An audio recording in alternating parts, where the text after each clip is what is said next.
And welcome back to the SpoilerCast, the podcast where we talk about movies and we don't care about spoiling them because it's the SpoilerCast. It's in the name. And with me, as always, is my sister and trusty co-host, Rebecca. Hello. Hello, and I am Tobias. I should start. Yes. Yeah, I started introducing myself last week, so I'll continue doing that. And, Maybe a bit more smoothly though, because that one was a bit. Oh, and I'm Tobias. Hello. I should start with myself, maybe. I don't know. Yeah, something. We'll find a way. Either way. So. Either way. This is the first spoiler cast of December. Yes, indeed. So yeah, it's all gonna be Christmas themed from here on till the end. Well, I think we only have like 3 planned for December. Well, yeah. But it's well, yeah, 3 episodes because then the 4th Thursday is actually on Christmas Eve, and we're not going to be streaming then. No, because we celebrate on Christmas Eve. I mean, we could though, since we do have the actual audio podcast now, we could pre-record an episode and release it on Christmas Eve. But we'll see about that. We'll see. It's not anything we've planned. We planned 3 of them so far. And we're gonna start with this one. We're actually gonna talk about 2 movies, but they're connected, so that's fine. Yeah. And it's back to basics or whatever you're gonna say, because we're actually doing Netflix movies again. Yeah, well. And once again, spoilers. It's kind of underwhelming, at least for me. I haven't asked you yet. In part, yes. The movies we're talking about are the Netflix original Christmas movies, Christmas Chronicle 1 and 2, or the Christmas Chronicles. Since there's 2 of them, so you can. I think actually the first one is called The Christmas Chronicles, plural. But it's a chronicle. That's dumb. No. Well, yeah, but they explain it sort of in the second one with the books. Oh, sure. But I mean, I guess. Anyway. But it's not mentioned in the first one, so it kind of doesn't make sense. Yeah. So yeah, it's the movie where Kurt Russell plays Santa Claus, and as I said in my review of the first one back in 2018, if you want to watch that, it's on the YouTube channel. It's like the role he was born to play. He is a perfect Santa Claus in that movie. And in the second movie as well, I suppose. I mean, it's the same character, so yeah. Nothing much has changed. No, not about the characters. But let's start by talking. I guess we're gonna focus more on the second one since that's the new one. But we both watched the first both one movies. and the second one. Yeah. But we had both seen the first movie before, right? Yes. Okay. I mean, we saw it when it came out, I think. Yeah. Oh yeah, I did. Because we're both big Christmas fans. Yes. Very big and Christmas. And that one looked very epic when we first saw the trailers. So yes.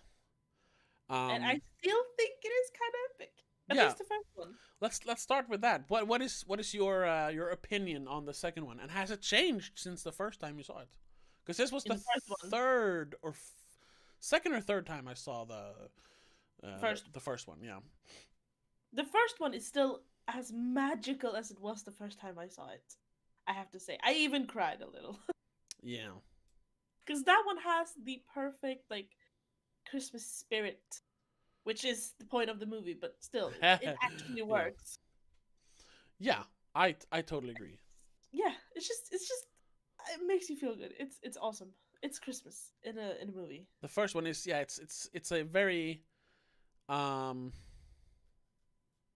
cliche Christmas movie, but not in a bad way. I mean, it has all the Christmas movie cliches or tropes, but that you want from a movie, kids with the modern twists. Sure, but I mean, you have kids who stopped believing in Christmas or Santa. You have it all takes place on Christmas Eve. The first one literally takes place during Christmas Eve. There's a bunch of small miracles which leads up to one last miracle which brings back the spirit of Christmas, and you even have a musical number. So yeah, You even have the small tropes, like an overworked parent and someone's dead or someone's missing. Yeah, there's a little bit of sadness there, but everyone's happy in the end. Yeah. It's if you just go by the numbers, it's like a perfect Christmas movie. But there are some things about it that I don't like. I don't remember her name, but the girl who plays Katie, she has 3 names. Darby Camp. No. Katie Cat. Yeah. Yeah. Darby Camp. Okay. Then I yeah, that's Darby Camp. Then I misnamed her in my review 2 years ago. Sorry about that. Oh my god. Anyway, I thought she was. Back then I didn't want to be too mean, but I'll say it now because now she's a teenager now, so I can be mean to her. She was terrible in the first movie. I thought she was a terrible actress. But she was how old? I don't know. I don't think her age is listed. I guess she was like 10. Her character is supposed to be like 10, 11, somewhere around there. And kind of the same for the guy who played Teddy. It was a little bit uninspired, but I guess his character is supposed to be a little shucks. So I don't know. I think he was better in the first movie though. Well, he's barely in the second one. Yeah, he doesn't have a lot of screen time. Yeah. But then Kurt Russell as Santa Claus, on the other hand, is amazing. It's perfect. He even has the beard. They did add a little bit of his beard though, and I think they did something to his hair. But it's him, and he just hits it out of the park as Santa Claus. He is what makes that movie. I think I gave it like a 7 out of 10, and he is 6 out of those points, I would say, because he is so good as Santa Claus. It's like scary how good he is, and he brings kind of a. I don't want to say that he brings an edge to Santa Claus, but he's not like nice, jolly old like grandpa. Sort of. Yeah, and he's kind of like he's got like a little bit of a mean streak almost. He kind of scolds the kids and he's a bit mischievous as well. Yeah. How do you say that? Mischievous. I don't know. Mischievous. Yeah. And I really like that part about him, that he was a little bit different. He made the character his own instead of just being Santa Claus, Yeah. And then there's not really much. I don't want to, because I really only have like bad things to say about it other than that. But like there are like some scenes during the car chase where you can obviously see that the car is going super slow. Yeah. And that the streets are completely empty. It is Christmas Eve though. Yeah, most people are gonna be home. Yeah, but there should be some cars out, because Christmas Eve in America is not like, I mean, you still celebrate it, but Christmas Day is the big day, Yeah, because Christmas Eve is the party night, sort of. Yeah, I guess. Right? At least in America, yeah. Not what we do. But during those scenes where they're running around on the streets, it's like no one's out there. There's no cars. I mean, it is supposed. No, well, yeah. I always thought it was kind of late, like kind of late. But then again, they're in a restaurant and people are having dinner, so it can't be too late. No, it can't be like 11 o'clock at night. No, yeah, it's maybe like, I don't know, 8 maybe. And I mean, they are like rushing towards midnight because they have to finish delivering all the presents before midnight, so it can't be too late. No, that's true. And it sort of takes place in real time, so yeah, a couple of hours before midnight on Christmas Eve, I suppose. I don't know. Yeah. But it's the small details that kind of take you out of it. Other than that, like the entire performance of Kurt Russell and the storyline is really truly it's magic. it's magic. And there's a perfect amount of like little obstacles for them, to get in the way, for them to overcome, and then regain the spirit of Christmas. Maybe they could have focused. I got the feeling since Katie's the one who still believes. Her like faith in Christmas and Santa Claus hasn't wavered at all. I felt the movie could have focused a little bit more on Teddy, but I can see why they picked the kid because it's a kid's movie. Yeah.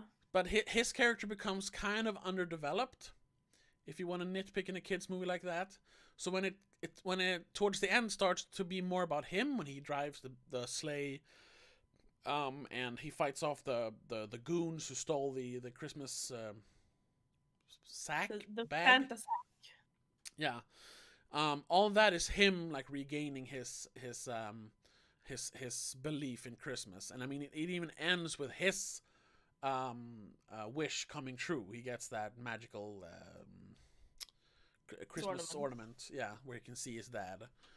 And I wish, and that doesn't really factor in to the middle 45 minutes of the movie. It's a little bit in the beginning, very little in the beginning, and then there's a little bit in the end. And I wish he had a little more to do in the middle of the movie, other than a car chase with Santa, which is it's a fun car chase, but could have been some more. But then they wrap it up in the end, and everyone's happy, and the magic is back, and I love it. Yeah, the ending is. I think I got a little choked up, even this time when I watched it. When he looks into the ball, and he sees his dad. Oh, I'm proud of you. Yeah, that's a good one. I like that. Yeah, though I have to say, after seeing the second movie, I'm a little bit mad about how they chose to like have him and his father talk in this end of the first movie, because obviously they can like time travel and shit. Well, that's a thing. Well, then we get into we haven't talked that much about the first one, but should we get into the second one? Because I have a lot. Yeah, I don't know if I have a lot to say, but I have some stuff to say about the second one. We did say we had more to say about the second one. Yeah. We're probably gonna segue back into the first movie, comparing them and stuff. So yeah, probably. Yeah. Help me out here, because I did not understand why they would add time travel in the second movie, but then in the first movie say like, well, I can't work at that kind of magic. Yeah, you can. Well, first of all, Santa can't travel through time. Belsnickel can. He has built the time vortex machine thing. No. And second of all, that's the problem with making a sequel. Now we know that time travel exists, so why not go back and meet their dad or even try to save their dad? I don't know. Well, that's also because you shouldn't mess around with the past. True. So, but yeah, it creates a bunch of problems. They could have skipped that part. Don't put time travel in it when that is a big thing in the first movie, that they can't go back and change the things they never said to their father. Yeah. Don't add time travel then in the second movie. Yeah. Then you're kind of like, well, screw you, first movie. You suck. No, it's not that bad. I mean, I didn't really mind it. They did like, so really they could like time travel now? But I mean, it's just for one scene, and it is just to have a, oh, you're my dad. It was kind of weird though.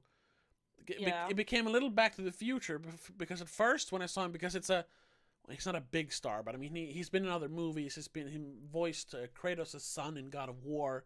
Sonny Suljic is like a recognizable actor, the guy who played young dad. And I didn't think, because I didn't look at the cast list. I didn't even look at the trailer, because I was hyping this one. I was looking forward to it. And I don't usually like sequels, but I was like, this could be fun. So I didn't know who he was playing. Maybe it doesn't even say it on IMDb. What does it say about him? Oh, it says he plays Doug. Oh, okay. Well, yeah. So maybe you wouldn't figure it out. No, because they don't say the father's name in the first movie. I don't know. Maybe I don't know. It's just dad. But I mean, when he appears in the movie, first of all, that scene is kind of reminiscent of the scene in the police station from Ferris Bueller's Day Off, when Ferris' sister, Jennifer Grey, has been detained, and she meets Charlie Sheen there, who looks like he has been through hell. And they kind of strike up a very, very brief but passionate romance for like 10 minutes before she has to leave. And it's kind of reminiscent of that. I mean, they're too young to have any stuff like that, but the way they introduced him, it was like, ooh, is this going to be like a love interest within quotation marks, love interest? And then was like, oh, it's her dad. Ew. They obviously didn't bring that up once again because I think she's like 13 in this. So, yeah, a little too young for that kind of stuff. And also they're because... probably not going to bring in a love interest in this kind of movie. It doesn't have anything to do with it. But I mean, it was literally a meet cute in movie speak. So when they say it's her dad, I was like, oh, gross. But I kind of figured it was him, like, straight away when he started talking about the magic of Christmas and, like, Santa's going to fix it. I'm a true believer. Like, I didn't catch up on that. It yeah, just... that's her dad. I was thinking of Back to the Future when Marty's mom starts hitting on him. It was gross. But that's just me. I guess I'm the sick one, not the movie. Yes. But other than that, first of all, the second one it's over 2 hours, right? Or is it just below 2 hours, or what do you want to say? What does it say? Wait, I'm on the first one. It is 1:52. Oh, okay. Because it felt so long. I remember... so long. Yeah, I saw the first hour, and a lot of stuff happens in the first hour. And then when the actual story kind of kicked in, when Belsnickel enters Santa's village, or Mrs. Santa's village, I was like, oh, now the actual plot starts. And I looked at the time and I was like, oh my god, it's 1 hour and 20 left? I was like, Jesus. So it felt very long. Like, it almost felt like 2 movies. Like, you had the first half of it was them just hanging out in the village and meeting all the elves and looking at, ooh, cool stuff. And then the whole revenge thing kicked in with Belsnickel. So I don't know. That kind of killed it for me. I mean, you do need some sort of plot in a movie to you know, so that it works for over an hour and a half. It can't just be them hanging out, you know. Stuff. Huh? You could have cut down on some of the other stuff. Like, you didn't have to have such a long process of showing the village and all the elves and all that stuff. I mean, it's fun to see Goldie Hawn. Yes, this was like the first time. CLAUS. Other than her cameo in the last one, I haven't seen her in a movie since, I looked it up, 92. I saw her in Death Becomes Her. I mean, I probably saw it later on TV, but I mean, that was the last time I saw her in a new movie. She has done some stuff after that, but not that much. She did a few more movies in the 90s, and then a couple of movies like in the 2000s. But she hasn't done much since then. I think she kind of semi-retired, basically. Because there's like a huge gap between 96 and 2001 or something. No, well, she did 99. She did The Out of Towners. Oh, okay. So, I mean, she's done a few things, but it's like once every other year or so. And then 2022 is the last, is The Banger Sisters. And then it takes almost 10 years before she does a voice in one episode of Phineas and Ferb. Yeah. Short, even. Yeah, but I hadn't... And another like 5 years before she's actually in the movie again. Yeah, exactly. So I hadn't seen any of her stuff since Death Becomes Her. So yeah, but I'm a huge fan of Goldie Hawn, or at least some of her movies. I like Death Becomes Her, and I'm a really big fan of Overboard. That's like my favorite movie. One of my like guilty pleasures. I've watched that so many times. So yeah, it was fun to see her back and actually have a part in the movie in this one instead of just being a cameo like in the first one. Yeah. And her actually, having something to do with what was his name? The Jack, story, the new kid. Yeah. No, Jack. Who was sort of like Teddy. They focused more on Katie again, which is why the first one should have focused more on Teddy, Just like going Yeah. Back to the Future, the first movie is about uh, Marty's dad. The second movie is about Marty, and the third movie is about Doc Brown. So they could have done something similar here. Like the first movie was about Teddy.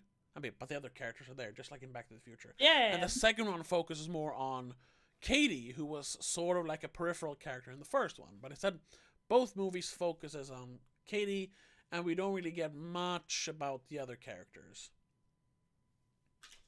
Yeah, because I mean, you do get, like, in the first movie, you do get some more of an input about who Teddy is and why he is the way he is, kind of. Yeah.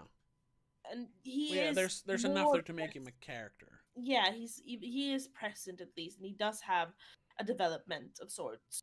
Yeah. But it's not enough, and he, like you said, he's not, like, the camera doesn't focus on him, it focuses on Katie. Yeah. Which, yeah, it does make sense. It's a kid's movie, but it still works with the teenager because he's not that old. It's not like he's 18. He's like 15, 15, maybe? Yeah, 15, 16. There's a lot of kids, like 15-year-olds, who needs to rediscover the magic of Christmas. Yeah. And this is one of those movies that could have worked with that. As Kurt Russell, the way he portrays Santa and all that stuff, and the choice of music and the choice of what they go through, like a car chase. Come on, what 15-year-old kid isn't gonna like a car chase in a Christmas movie? Yeah. And then the second one, now that Katie is a teenager, could have focused on her. Yeah, but I don't know. The second one feels more whimsical in a bad way, too magical, sort of. Yeah, they really expand on the whole world building aspect of the magic and the elves, and I mean, parts of it fine, like the story they tell about Saint Nicholas. That's actually good. That's true. Yeah, it's fun to have like a backstory, but but the elves and he got so mad he became the one thing he hates the most. It's like, really? Yeah. He became a human because he was jealous? No, because he was mean. He made he 5 whatever they call it, transgressions or whatever. Yeah. It's just well, yeah, that seems too much magic. It's not Christmas magic, it's just magic. Yeah, and that's the thing. Like, this movie, the first one is a Christmas movie. Through and through a Christmas movie. This one was an adventure movie that takes place 2 days before Christmas. So, yeah. It ends on Christmas Eve, but you know, this wasn't as Christmassy, even though they were literally in the North Pole for a lot of the movie. It felt less Christmassy. They're saving the North Pole. They're not saving Christmas. They're saving Christmas at the same time, but yeah, it's more about it's more about literally saving the village and not figuratively saving Christmas. Yeah. Which ruins the magic of it. Yeah, kind of. And instead they add literal magic, once again, literal instead of figurative magic. I mean, there is some literal magic in the first one too, but that's sure. But concentrated on Santa. Yeah, it's toned down. A few things. Yeah. Here you have a lot of it. Entire freaking village, and they live in the Northern Lights. I cannot pronounce that name. Aurora Borealis. Yeah, that one. Aurora Borealis. And I mean, they added the Yule Cat. Do you know what that is? I'd never heard of a Yule Cat. What is that? It's an Icelandic Christmas thing. Oh, okay. But Iceland has really grim Christmas folklore. Sort of like Germany has Krampus. Yeah, but the Christmas cat, the Yule Cat is just like, it's just a vicious cat that runs around and eating people. It doesn't have new clothes. What? Yeah, but you have to have new clothes to wear before Christmas Eve, apparently, according to Icelandic folklore. Okay. But that's it. That's the one thing the Yule Cat is. And here it's just people. A cat that likes Belsnickel, I suppose. No, it just wants to eat the reindeers. Yeah, okay, yeah, sure. But he can't get in because of the Northern Light shield. Right, yeah. And see that thing as well. Is just make it an animal who lives on the North Pole, like normally, and make that be the bad guy. no, but I can see why, because there are like other Christmas creatures that they would use it. Yeah, you know, it's just. But the Yule Cat, yeah, who knows about the Yule Cat? A bit far-fetched. A little bit. I recognized this. I was like, I know that is from somewhere, but I don't know it by heart. Yeah. Yeah, and then making it a revenge story and actually have an actual villain. Yeah. Was also taking away a little bit from the Christmassy aspect. I mean, one of my favorite Christmas movies, Home Alone, has actual villains, but it's different there. Yeah, they don't want to ruin Christmas. No. They just want to steal stuff. Yeah. This one wants to destroy Santa. Yeah, it's kind of like, I never watched it because it looked terrible, but the third Santa Claus movie, where you have the Jack Frost. Yeah, where you have the first one is just him, like, once again embracing the spirit of Christmas because he literally becomes Santa Claus, and the second one isn't very good, but it at least, you know, builds on that theme of him having to embrace Christmas again, or more of Christmas. It's a stretch, but it kind of works in that one. It's pretty bad. Kind of the same movie again, but just like, now he has to find a wife. Yeah. And then the third one is, we gotta stop this bad guy. It's like, from destroying Christmas, because he's mad because he doesn't get a holiday. Yeah, it's like if the Polar Express had like an evil troll that wants to stop the train. That's not the point of a Christmas movie, or like I was gonna say a Christmas Story, but that actually has the bully. So, but it's not. You know, he's not trying. Once again, he's not trying to ruin Christmas. It's just a bully. Yeah. Yeah, that's kind of the thing. Like, the villain in a good Christmas story or a good Christmas movie or whatever is losing faith, losing your belief in Christmas, losing the Christmas spirit. Yeah, exactly. Instead of actually being a villain. There's not it's not a physical outside threat. It's an inner struggle, and that's what I really like in Christmas movies. So this one, and then once again, way too long. Like, the first one is an hour and 40, perfect length. This one, well, not too much longer. It like we said, it felt really long. It felt like it was over 2 hours, and especially the parts when they do travel back in time to 1990. I was just like, ugh, another thing. It felt like side quests coming in the way of the actual plot. However, get on with it. Side quest was kind of fun. Huh? That particular side quest was kind of fun. I didn't think it was. They were just in an airport and singing and stealing batteries. Did you notice who the security guard was? No. Patrick Gallagher. Who? Oh, I've seen him in so much. I don't know. He's never though the main character, but I've seen him in so much. I didn't recognize the ticket lady. I didn't recognize anyone. It wasn't like in the first movie where you had the prisoners. At least one of them I recognized from Sopranos, the guitar guy, and I think there was someone else I recognized. But here, I don't know. She's Darlene Love. Darlene Love. She's the lead singer in The Blossoms. I don't know. She sang with Elvis Presley. Oh, okay. Well, okay, that's cool. But I didn't recognize her, so. She's kind of a big deal. Yeah, sure. But I didn't recognize her, so it's kind of lost. It lost on me at least. One of the Lethal Weapons movies. Oh. I think she is in all of them. Murtaugh's wife. I think she's actually in Home Alone 2 as well. Well, she sings in it. Oh, okay. She's a performer, because I mean, she does a lot of the music stuff, of course. Yeah. I guess she's a musician first, an actor second. Yeah, but she is Trish Murtaugh in. Yeah, okay. Oh, okay. That's kind of fun, but I mean, it was lost on me because I didn't recognize her. Yeah. No. And then, yeah, you really felt like that was the 90s, especially you could see it on all the colors and all the shapes, and I didn't really notice it. everything was I mean, gray. I gotta say, I was kind of like uninterested in the second half, so I might just have like watched it because. So, I because got a I bit didn't of like, notice anything specifically 90s about it, other than in the future we probably won't even have paper money. That comment was like, well, we do, but yeah, I guess we technically do, but nobody uses them. she actually said in 30 years, and I was like, Yeah, 30 years. We're in the 90s. Oh shit, that is 30 years. Yeah, I'm yeah, old.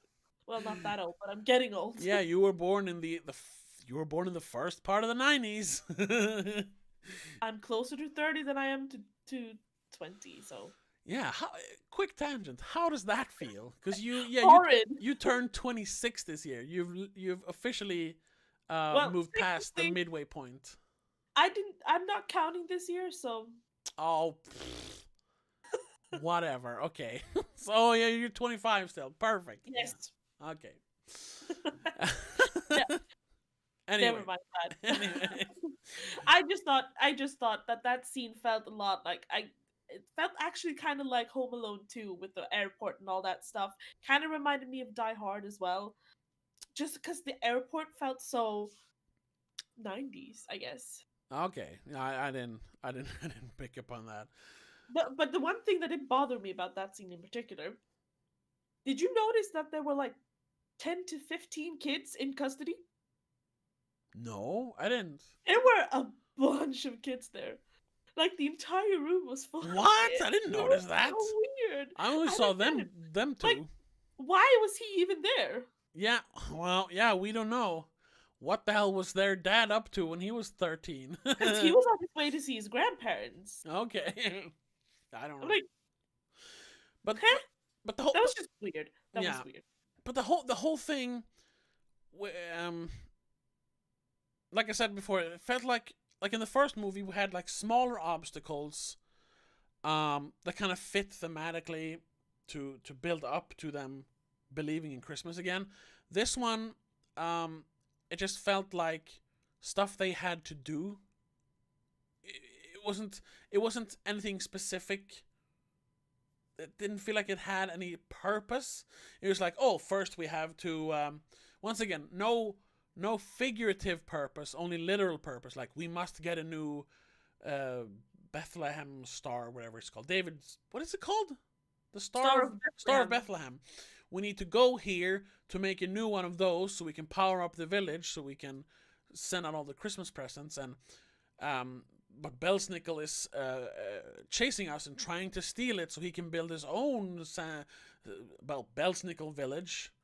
And I don't know what. Yeah, he wants to figure out a way to become an elf again.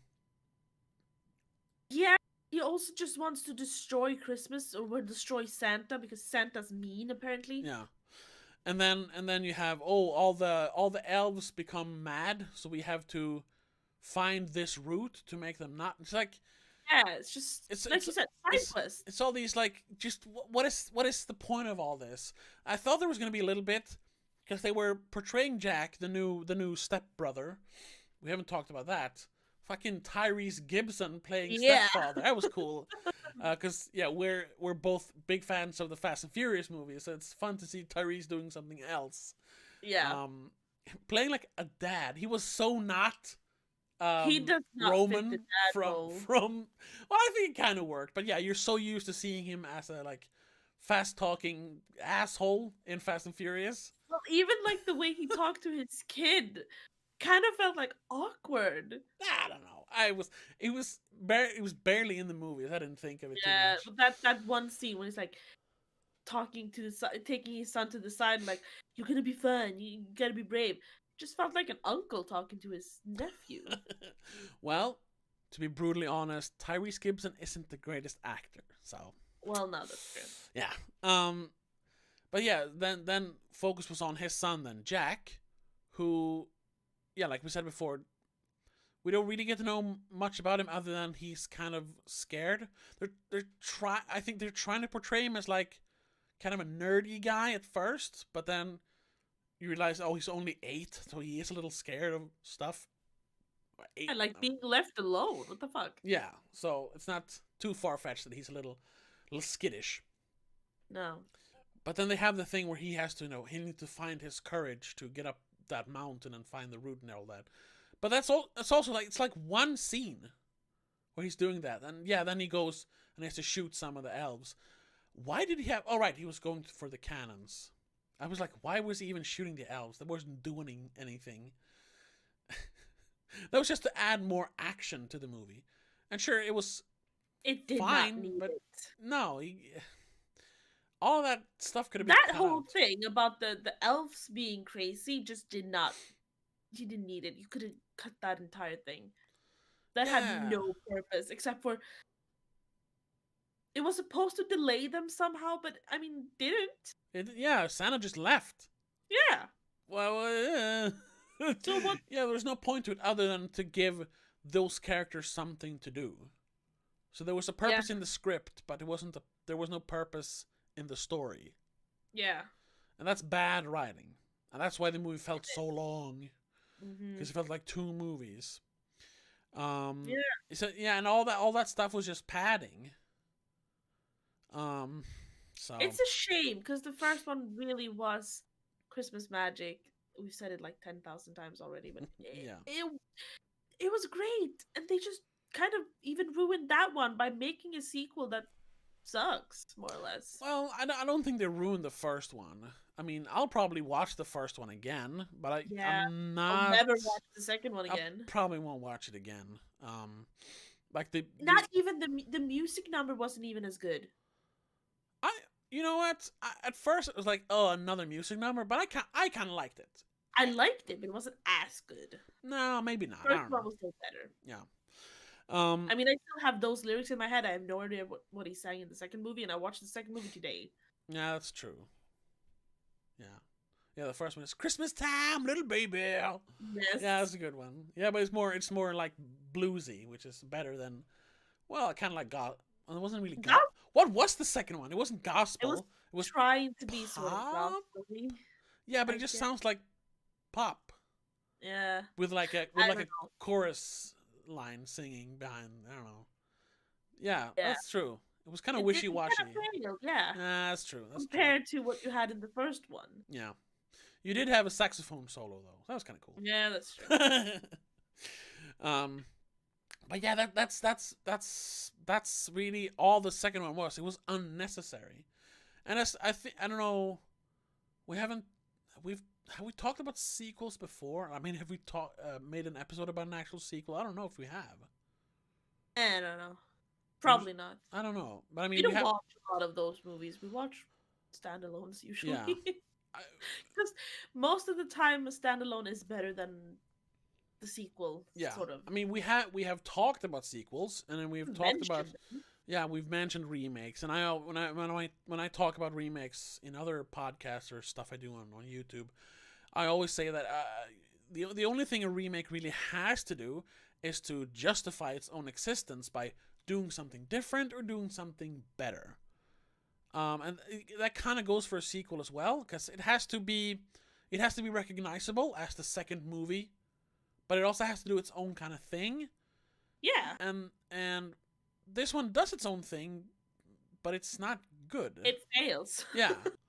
So it doesn't add anything to the first one other than pointless lore and world building.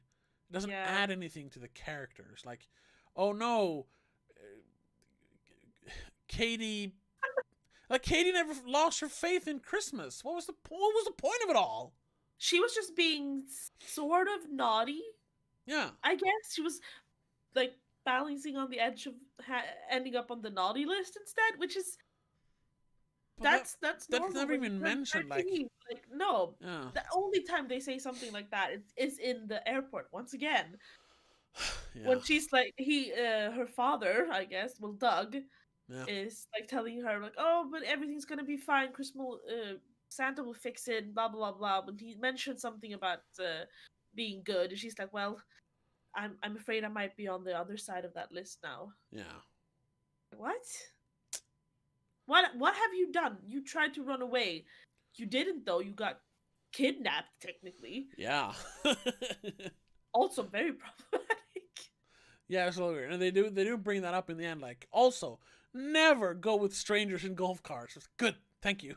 I mean, he did portray himself as someone who worked at the hotel. Yeah. It looked pretty legit. I wouldn't have questioned it. Oh, As an adult. let's talk about that though. Did you recognize who played Belsnickel? Yeah, but it took a while. Okay, because his name is what is it? Julian Dennison. I was gonna say Tennyson. Julian Dennison from. Well, I thought of him from Hunt for the Wilder People, but he's also in Deadpool 2. I thought of him. Yeah, I thought of him from Deadpool 2. I don't think I've seen that one. Which one? Hunt. Oh, you haven't seen that one? That's such a fucking good movie. That's one of the best movies of the last decade. It's so good. Maybe we'll do that after Christmas. Maybe, yeah, sure. I'll watch it again. I haven't seen it in a couple of years. And he's really good in it. And I think, for his age, I think he's a really good actor in this one as well. I can't hear you.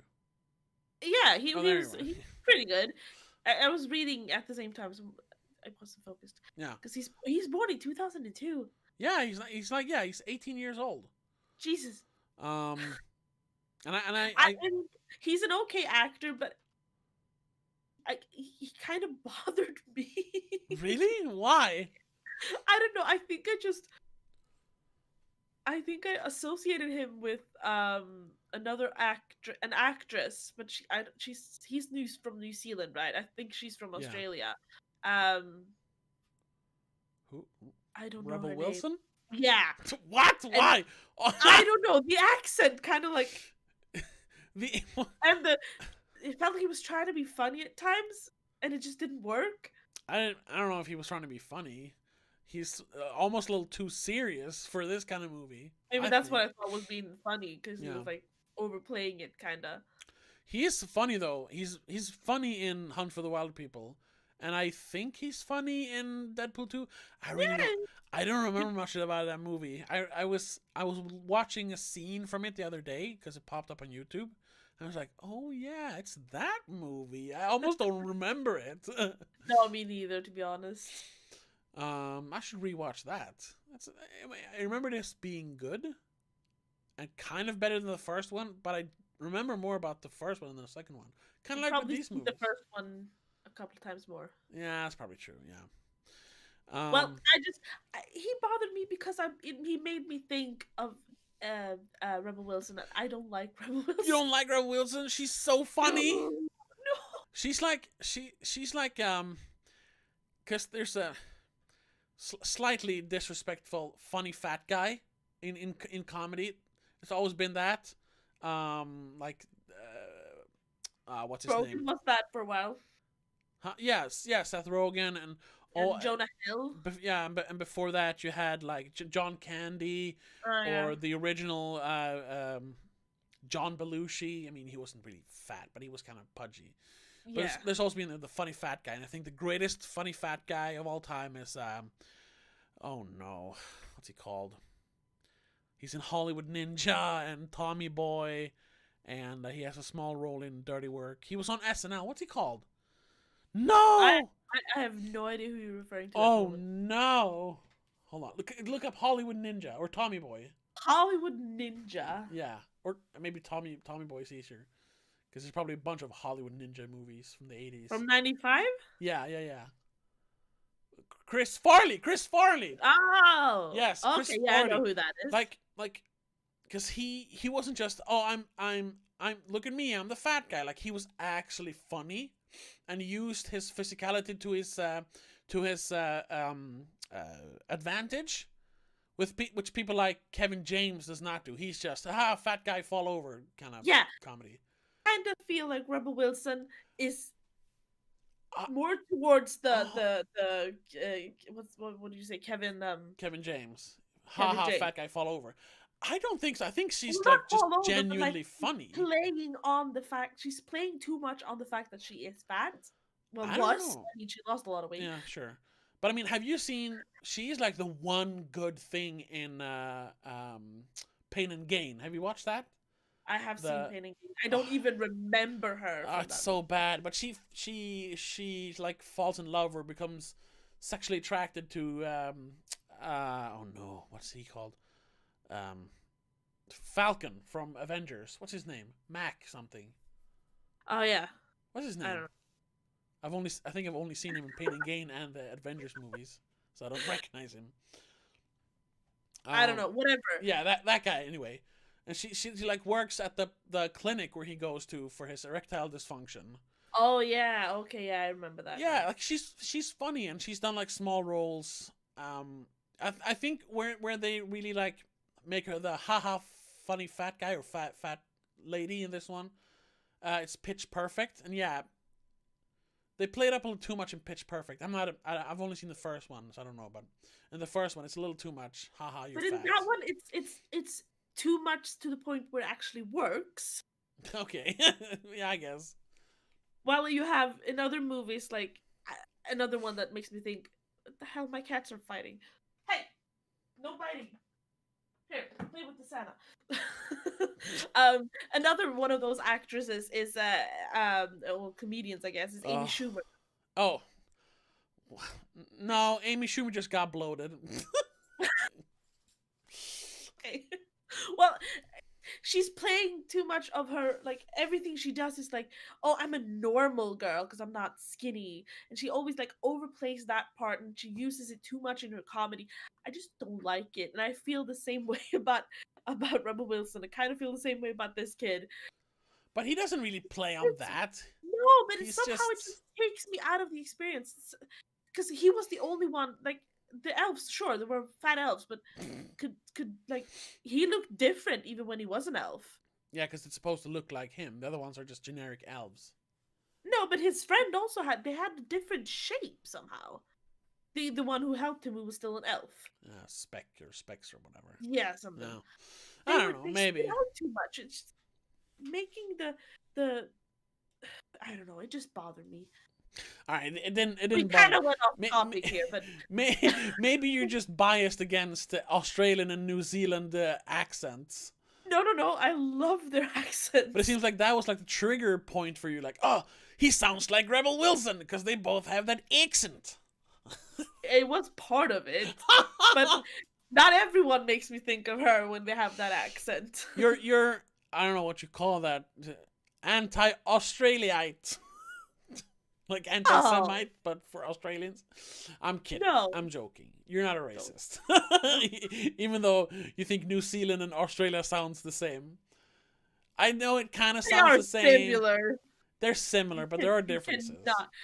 That's like people saying that Swedish and Norwegian sounds the same. To us, it's hello. Well, that's two different languages. But they kind of sound the same to some people. Okay. Anyway, yeah. You're not racist. Or Danish. Fuck off. Well, Finnish doesn't sound like any other language. Finnish stands alone. I said Danish. Oh, Danish. I thought you said Finnish. Finnish is very different. Not even, well, it's kind of close to Estonia, but that's about it. Sort of. Do you know which language it's actually the closest to?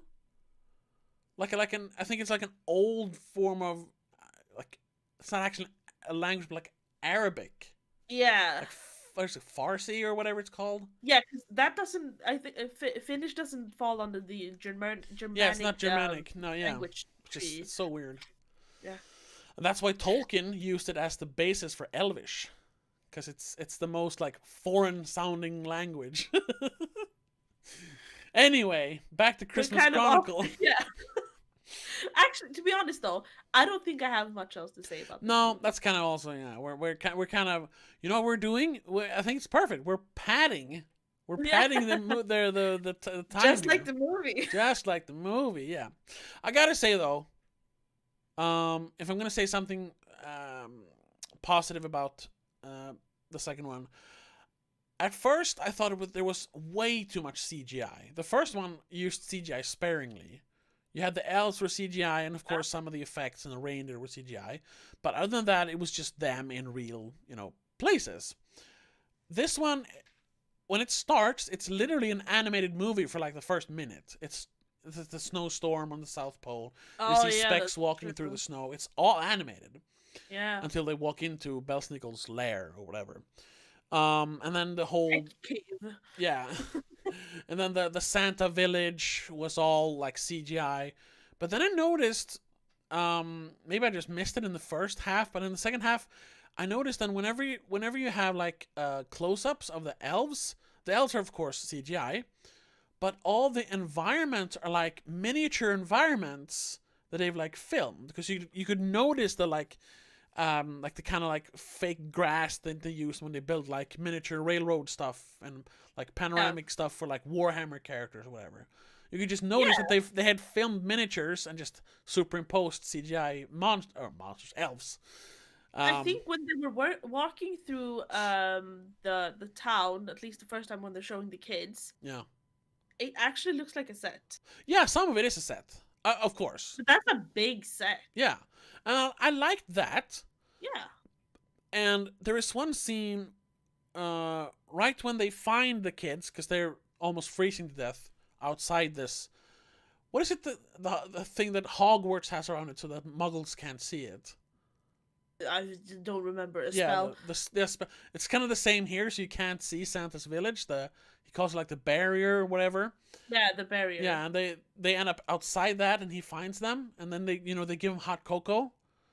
Magic cocoa. Magic hot cocoa, yeah. And you see the elves pouring it, and they're actually pouring like real liquid with real cups and ladles, but it just almost looked like it was stop motion, and then just added the elves, and I like that. And I know that's too much work for like a cash grab like this, but imagine if they would have done like stop motion elves, more like the Gremlins. So they wouldn't have been, they couldn't have been as mobile. They would have mostly been static, but that would have worked because you could have just cut out the whole zombification of the elves, which is basically is the whole jumping around, making loops and throwing things and dancing and DJing and what? Yeah, and playing Who Let the Dogs Out in 2020. Jesus fucking Christ. Yeah. Imagine there instead are newer songs that works instead. yeah. Imagine if they had like animatronic elves. That would have been awesome. That would have been cool. It wouldn't have fit with the first movie, but it would have been cool to see that. They should have done it in the first as well then. Because I gotta say, the elves feel also a bit too fantastical. Yeah. I think it's kind of the curse of the minions a little bit. Like, I'm pretty sure a lot of kids loved the elves in the first one. Yeah, probably. So, like, when they're making the second one, but we need more elves. Because that was the whole thing with Despicable Me 2. The minions got their own, like, subplot in that one. And then they got their own movie. And the third Despicable Me is, like, all about minions. And now it's nobody cares about Gru anymore. It's all minions. Yeah. They even have their own minion ride in Universal Studios. Yeah, I get the feeling that that's kind of what they were aiming for here. Like, oh, we have cute little marketable things for kids. Yeah. But it's a Netflix movie. So it's not going to become like a cultural phenomenon. Hopefully. No, it's not. Yeah. They look also too much like the Trolls dolls. That's true, yeah. So they're not unique enough. The minions were unique enough to have their own thing. That's true. But they have they have their own language. True. I wonder. Which sounds like Icelandic. Yeah, sort of. I wonder how much of that is an actual language. Like if they actually made some words and stuff. Like not like Avatar, because they made an entire language. But if they made up any words, or if it's all just jibber jabber, mumbo jumbo. It's actually created by language consultant David J. Peterson. That's a nice touch. I like that. But yeah, it's all just padding. Yeah. But like I said, I liked all the miniature stuff. I disliked all the CGI. There's so much CGI in this one, much more than the first one. And but then another thing I did like the final musical number, because there's one in the end when they sing Christmas Tree. At first, when it's just the family standing on the beach, I was like, I almost turned it off, because like, it's over, whatever. But then when they cut to the Santa's village and all the elves are singing and Santa and Mrs. Santa were singing, I was like, oh, that's kind of nice. and then they cut back to the beach, and I was like, but it didn't save the movie, but it was like, okay, at least they finished it, like they wrapped it up nicely with a Christmas song. I like that. It did bother me though that you could so hear that the family's voices were recorded in the studio. Oh yeah, God. I mean, of course you're gonna want to add some like studio recorded sound to make it clearer that they're singing and have them be able to like redo it, sort of. No. It was too clear. Yeah, and since it's just them and no music in the beginning, you hear the difference from when like the tape sort of cut and you put on a new soundtrack. Too much. That was bad. Yeah, no. So all in all, not a good sequel. I mean, it basically got the same reviews. It has a 51, I think, on Metacritic, and the first one has 52. Which I would rank the first one higher, and yeah, this is a 5 out of 10 because it's not terrible, but it's nothing that I'm like aching to watch again. The first one I would, yeah, like I said, I would probably give it like a strong 6 or a light 7. This one, 5. It's middle of the road. It's bleh. Watch the first one. I'm just skimming through some of the trivia for the second one. I noticed the right thing with the airport. It is supposed to be a bit of a reference to Home Alone, because the woman who's like, I need to get back to Chicago, she's supposed to be a reference to the mom, McAllister. But why didn't Catherine O'Hara, who's been once again, quick tangent. I don't know how much you look at Twitter, but there's this TV show called Schitt's Creek. Have you heard about it? Yeah, I know what. And it has like it's the new one to love. It's like the new The Good Place or whatever. So everyone is standing. I hate that. I hate stan culture. But everyone, we stan Catherine O'Hara because she's queen in Schitt's Creek, and people are only now realizing, fucking Gen Zers realizing now, after 5 seasons of Schitt's Creek, who they're such big fans of, now they realize she was in Home Alone and in Beetlejuice. Yeah. And even a deeper cut, she was in the first Lemony Snicket Tale of Unfortunate Events movie. I think she even does a voice in Nightmare Before Christmas. I could be wrong about that, but I think she does a voice because she's kind of a Tim Burton alumni. And I wrote about it on Twitter. I got a little irritated with like, the fans of this show recognizing Catherine O'Hara now, and I was like, how fucking big of a fan can you be if you've never like IMDb'd the cast even once? I got irritated because I stopped calling myself a fan of stuff because it has like a bad connotation to it. Yeah. And I guess that's kind of why they stan now instead. Because fandom is toxic, standom is good, I suppose. But they're just fucking posters! God damn it! Catherine O'Hara was everyone's mom in the 90s! Yes. Jesus. Anyway, enough talk about stupid Schitt's Creek fans. They actually mentioned that also when the elves go crazy, it's supposed to be somewhat of a reference to Gremlins. Okay, yeah, and that's kind of what that's why I mentioned Gremlins. Sure, but they're too subtle. Like the mom in the airport, they should have made her red-haired. Yeah, like maybe Catherine Harris. Cast her if they could have. Nah, that would have been too obvious. But yeah, that could have been fun. Yeah, sure. Okay, so there's a bunch of like references that are a little too vague because I didn't think about that at all. No. But yeah, I guess we're gonna wrap it up.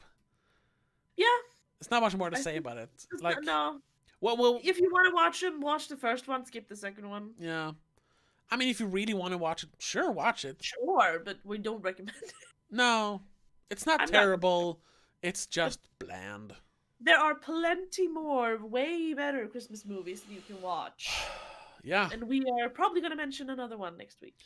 Yeah, let's actually talk about that, because I haven't planned anything quite yet, but there is another Netflix movie, another new Netflix Christmas movie that I wanna watch, and that's Jingle Jingle Jangle. Jangle. Yeah. I thought the trailer looked like a proper Christmas movie for one, and it just looked more fun. I mean, there's toys and magic and Yeah, no, I want to see that too. yeah. But there's so many Christmas movies I want to see. The things we've seen many years, like the classics, like The Grinch. You cannot not watch The Grinch. Yeah, well, you have to watch The Holiday, according to me, and Elf, obviously. Yeah. Well, that's what I do. I watch mostly classics, and then I try to find some new old movies. Like last year, I watched Remember the Night, and It Happened on Fifth Avenue. Like a couple of old ones that I discover, and then always I look at some new ones. Like last year was CLAUS. That was a good Netflix Christmas movie. That was amazing. Yeah. We probably should have talked about that instead. That was like genuinely an amazing movie. It's one of the best Christmas movies. That could be like a future Christmas classic. It should be. Oh, yeah. It was so good. Anyway. I'm going to rewatch it for this year. Definitely. But then, yeah, you should just watch classic. Home Alone 1 and 2, Die Hard, Santa Claus. First one. It's a Wonderful Life. Which one? The first Santa Claus, at least. Yeah, the first Santa Claus, not the other ones. Yeah. I love to watch different Christmas carols each year. There's the Muppets, there's the 80s versions, right.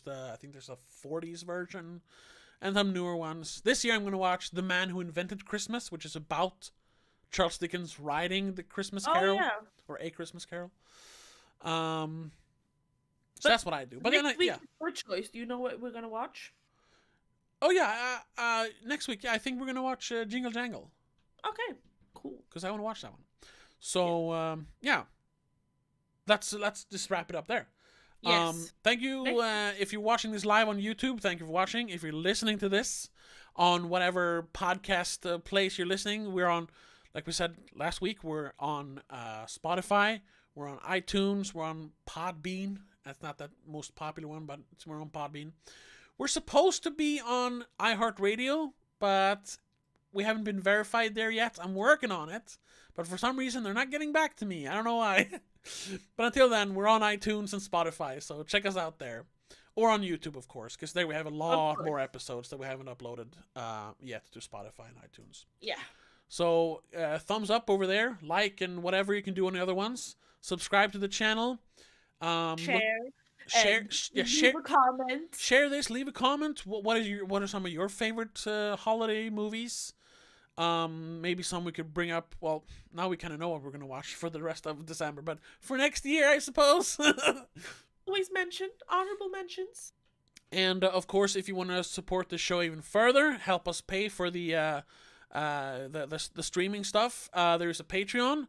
Links are somewhere, or you just look up "Please Don't Make a Scene" on Patreon, and you'll find us. Anything helps. So we're grateful for anything. Just likes, comments, subscriptions, or monetary just support. Views. What? Or just views. Or just views. Yeah, we just want to share our opinions with people because that's fun. Yeah. But until next week, have a good one, and watch Jingle Jangle so you can be in on the conversation.